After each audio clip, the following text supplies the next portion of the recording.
The biggest deal in the Indian indigenous military aviation sector has been finalized, with the overall cost of Indian Air Force, IAF, acquiring 83 single-engine Tejas fighters and their support package from defense unit Hindustan Aeronautics Limited, HAL, for a cost of around $5.5 billion. The IAF's Flying Daggers squadron at Salur has till now inducted only 16 of the original 40 Tejas Mark I fighters, which were all slated for delivery by December 2016 under two contracts worth $1.25 billion inked earlier. The 83 Tejas Mark I-A fighters are slated to have 43 improvements over the Mark I jets to improve maintainability, AESA radar to replace existing mechanically steered radar, air-to-air refueling, long-range beyond visual range missiles and advanced electronic warfare to jam enemy radars and missiles.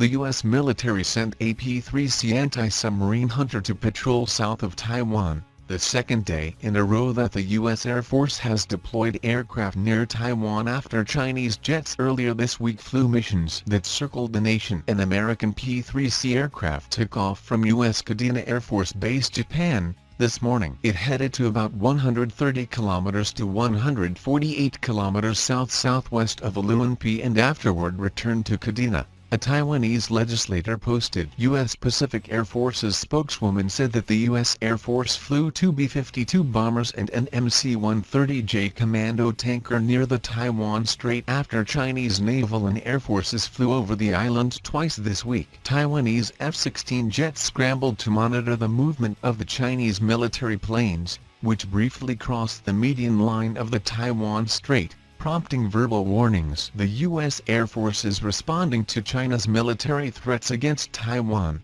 since it is quite unusual for it to fly missions to Taiwan's east and west at the same time, a defense expert said. United States Senator Ted Cruz has introduced the Taiwan Symbols of Sovereignty, Taiwan SOS Act, which would allow diplomats and service members from Taiwan to display the national flag and wear their uniforms during official visits to the U.S. The bill, if approved, would also grant the U.S. Department of State and the Department of Defense permission to post content related to Taiwan's sovereignty on social media. During the discussion, Cruz pointed out the U.S. government should not do the bidding of the Chinese Communist Party, CCP, to force Taiwanese representatives to hide their flag or discard their uniforms. Senator Todd Young said the CCP is pressuring countries to accept their worldview and values, including the U.S., and it is time for Americans to stand up against it. Senator Tom Cotton added the Taiwan SOS Act would help deepen economic and security cooperation between the U.S. and Taiwan. Thanks for watching. Please like, share, and subscribe.